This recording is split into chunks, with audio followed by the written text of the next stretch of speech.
with the reaction of Congressman Ako dun sa naging press call ko dun sa inyo, with you guys, di ba?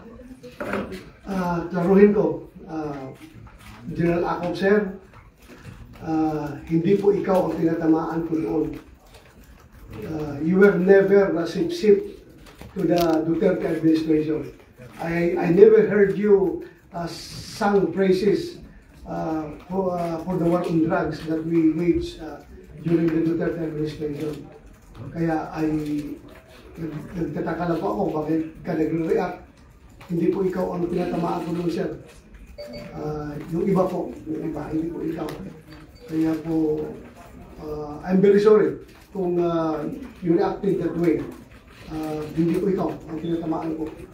I have high respect to General Ako, to Congressman Ako. Isa yan sa mga PNAR na naging politiko na hinahangaan ko.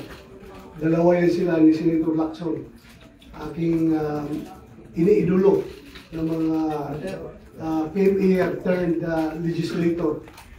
Kaya po, sorry kung nahagip ka doon sa sinabi ko. I did not intend to mean it na ikaw yun. Meron lang ibang kasamahan mo dyan na, let's face it, totoo naman talaga, na kung